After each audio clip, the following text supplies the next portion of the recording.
हर रोज की तरह कुकू अपने घर की छत के सामने बैठा पहाड़ी को देख रहा था। तभी वो देखता है इसकी मम्मा आ रही है। मम्मा, आपको भोजन मिला क्या? नहीं कुकू बेटा, मैंने पूरा जंगल घूमा मगर आज फिर कुछ नहीं मिला। मम्मा, इस जंगल में अब भोजन की बहुत ज्यादा कमी हो गई है। मम्मा, ये जो सामने वाली पहाड़ी के पास जंगल है तो हम वहाँ क्यों नहीं चले जाते? नहीं बेटा, आइंदा कभी उस सामने वाली पहाड़ी के जंगल का नाम भी मत लेना। वहाँ कोई भी नहीं जाता क्योंकि वो पहाड़ी बहुत ज्यादा खतरनाक है। फिर दूसरे दिन कुकू अपने दोस्त जग्गू के पास जाता है। यार जग्गू, सब पक्षी भूख से मर रहे हैं मगर ना जाने कोई क्यों सामने वाली पहाड़ी के जंगल पर नहीं जाता। हो सकता है वहाँ पर दाना हो या फिर मीठे मीठे फल, ठंडी पानी की नदियाँ, मगर मेरी मम्मा भी मुझे वहाँ जाने से मना करती हैं। यार जग्गू, हम ये राज जान कर रहेंगे क्योंकि हमारे मम्मा पापा ना खुद वहाँ जाते हैं और ना ही हमें जाने देते हैं। ये राज तो बूढ़ी फाख्ता ही बता सकती है। वो इस जंगल में काफी टाइम से रहती है और इस जंगल की पुरानी चिड़िया है। उसे इस राज का जरूर पता होगा। फिर वो दोनों यही बातें करते फाख्ता के घर जाने लगते हैं। बच्चों, आप यहाँ क्या कर रहे हो? माँ जी, हम आपसे कुछ पूछने आए हैं। पूछो पूछो बेटा, क्या पूछने आए हो? माँ जी, वो जो सामने वाली पहाड़ी का जंगल है वहाँ सब जाने से क्यों रोकते हैं हमें और सब डरते भी हैं? हाँ तो ये बात है, आज से 2 साल पहले हमारे जंगल का मिट्ठू तोता भी वहाँ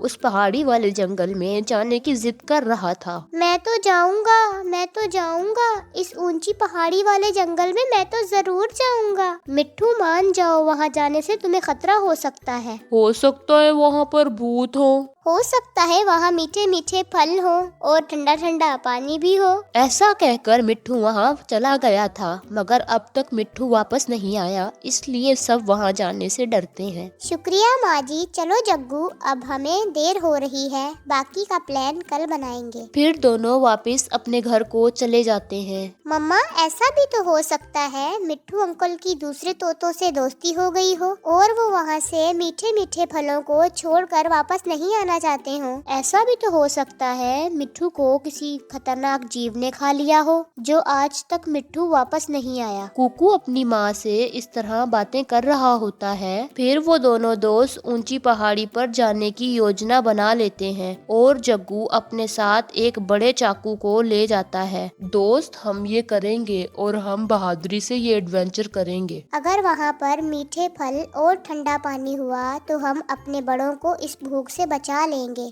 चलो दोस्त, चलें। ऊंची पहाड़ी वाला जंगल बहुत दूर था। फिर कुकू और जग्गू दोनों काफी दूर तक उड़ते उड़ते बहुत ज्यादा थक जाते हैं। फिर भी वो उड़ते रहते हैं। थकन के बाद वो दोनों विश्राम करने के लिए पेड़ के नीचे बैठ जाते हैं और फिर वो विश्राम करने के बाद दोबारा उड़ने लगते हैं और कुछ ही देर में उस जंगल को पहुंचने वाले होते हैं। फिर वो ऊंची पहाड़ी वाले जंगल में पहुंच जाते हैं। वहां जाकर उन्हें अपनी आंखों पर यकीन ही नहीं होता। वहाँ बहुत सारे फलों के दरख्त होते हैं, वहाँ ठंडे पानी की नदियाँ और बहुत कुछ होता है। जग्गू, हमने कर लिया, जग्गू, हमने कर लिया। उनकी आवाज सुनकर एक मोटा और बड़ा तोता आता है। वहाँ आकर वो कहता है, बच्चों, आप यहाँ कैसे? यहाँ पर तो कोई नहीं आता। अंकल, हम पास वाले जंगल से आए हैं। क्या आप रानो चिड़िया के बेटे हैं? और क्या आपके पापा का नाम कालू कौवा है? जी अंकल, आपने बिल्कुल सही कहा। मैं रानो चिड़िया का बेटा हूँ। और मैं कालू कौवे का बेटा हूँ। आपने बिल्कुल ठीक कहा अंकल। मगर अंकल, हमारे बड़े तो ये समझते हैं आपको किसी ने मार दिया होगा, इसलिए आप वापस जंगल नहीं आए। बच्चों, यहाँ पर इतने मीठे फल और पानी था, मेरे जैसे और भी इतने तोते थे, इसीलिए मेरा यहाँ से वापस जाने का दिल ही नहीं किया। फिर तोते ने इन्हें काफी फल दिए और फल खाने के बाद, चलो कुकू, अब हम अपने मम्मी पापा को यहाँ लेकर आते हैं। फिर घर जाते हुए रात हो जाती है। फिर वो सुबह को अपने मम्मी पापा को लेकर इस जंगल में आ जाते हैं और सब वहाँ हंसी खुशी रहने लगते हैं।